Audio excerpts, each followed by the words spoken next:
CBN Campo Grande. Oferecimento Unimed Campo Grande. Cuidar de você. Esse é o plano. Unigran Capital. Parceira em todos os momentos. Venha para melhor. Unigran e Saraiva de Resende. Conheça em Campo Grande a construtora acima das expectativas.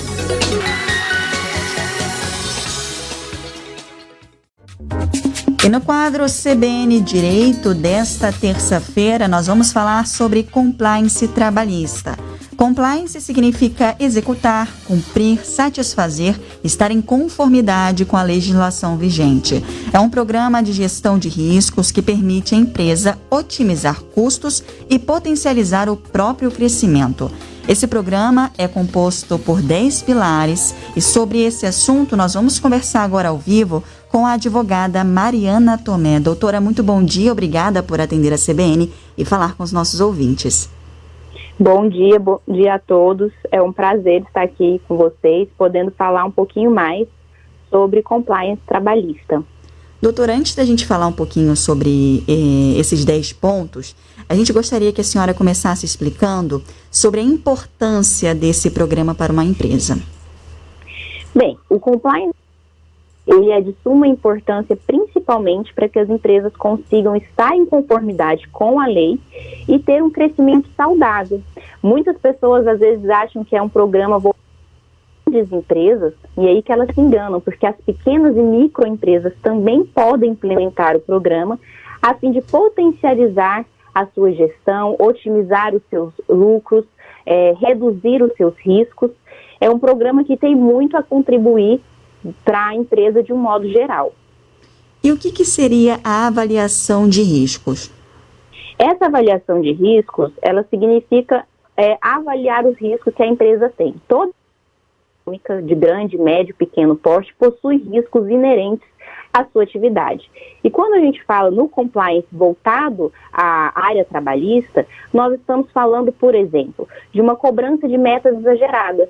É um risco quando a empresa realiza essa cobrança de metas de forma exagerada, que o seu funcionário possa agir de uma forma corrupta. É um risco que há.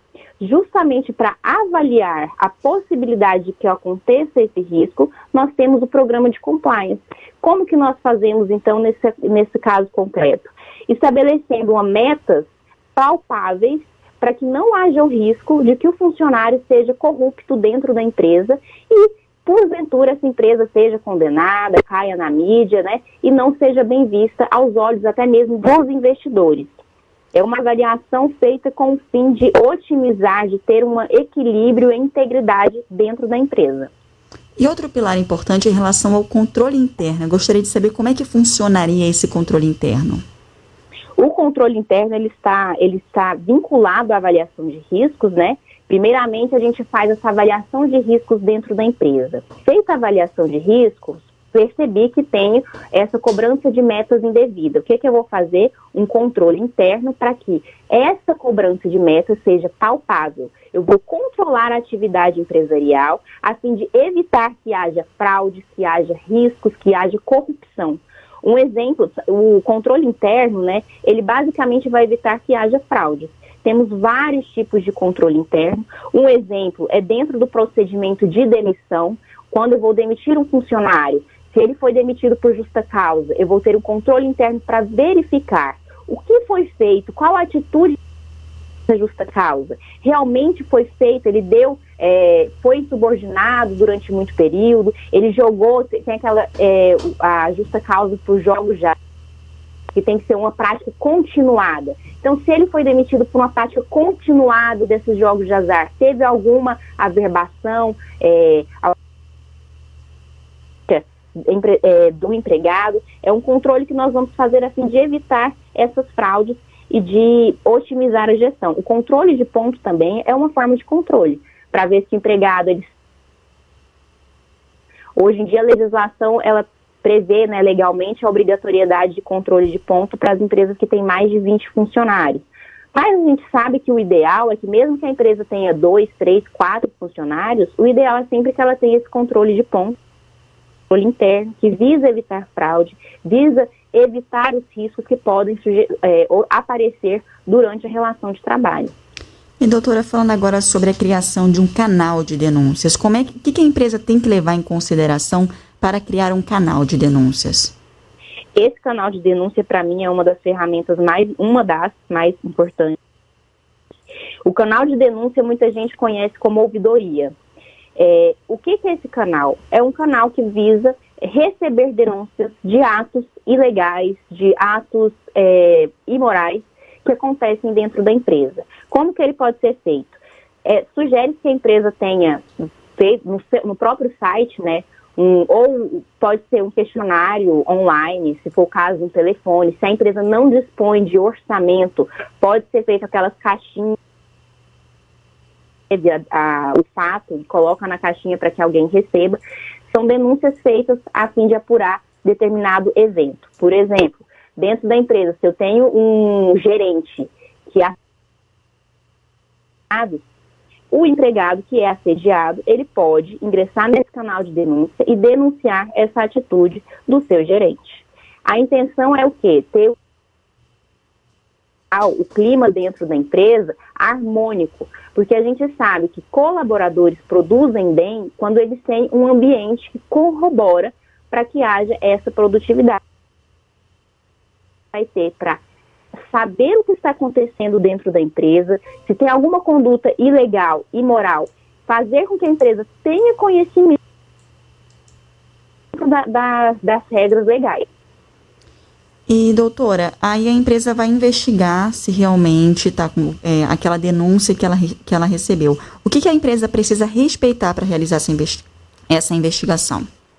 Exatamente. O canal de denúncias, ele está atrelado a outro pilar, que é o da investigação interna. Então, não adianta a empresa ter um canal de denúncia e não fazer nada. Ela tem, então, receber essa informação. Tem o meu gerente, está praticando assédio moral, eu começo a investigação interna.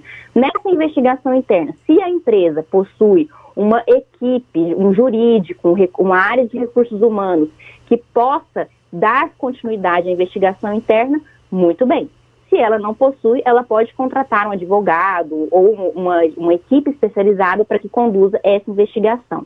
Na investigação, ela vai apurar os fatos que recebeu na denúncia, vai entrevistar as pessoas envolvidas, né, dos fatos, pode analisar documentos, se for o caso, se possui câmeras de vigilância dentro da empresa, analisar as câmeras de vigilância, entrevistar as pessoas, sempre dentro da idade. Então, não tem que ameaçar, tem que fazer uma conversa, como se fosse uma conversa formalizada sempre, de preferência que essa equipe de investigação seja composta por 2 pessoas, uma que vai entrevistar as pessoas, né, envolvidas no fato, e a segunda pessoa que vai redigir uma ata, a fim de que conste na ata tudo o que aconteceu durante a entrevista.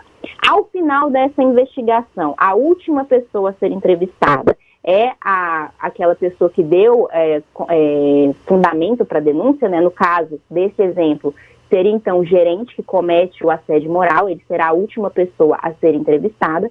Ao final, se a empresa, na investigação, percebeu que tem provas contundentes, que realmente houve essa prática de assédio moral, ela pode aplicar uma penalidade, seja ela suspensão, advertência, ou, se for o caso, até mesmo uma demissão por justa causa, dependendo do contexto e da forma que foi feita.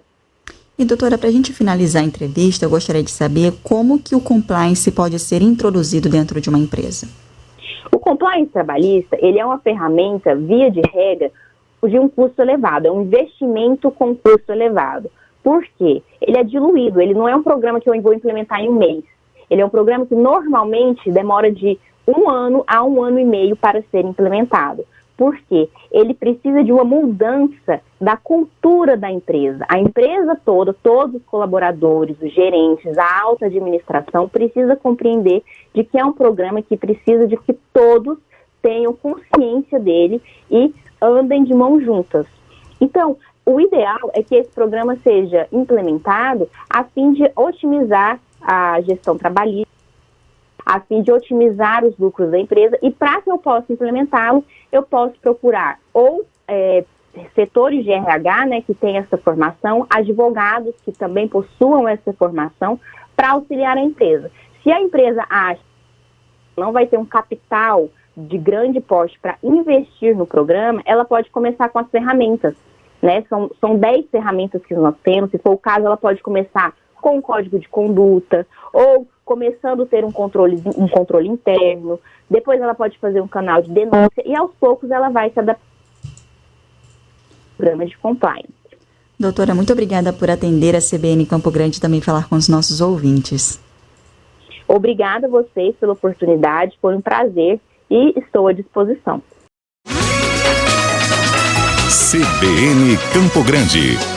Oferecimento Unimed Campo Grande. Cuidar de você. Esse é o plano. Unigran Capital. Parceira em todos os momentos. Venha para melhor. Unigran e Saraiva de Resende. Conheça em Campo Grande a construtora acima das expectativas.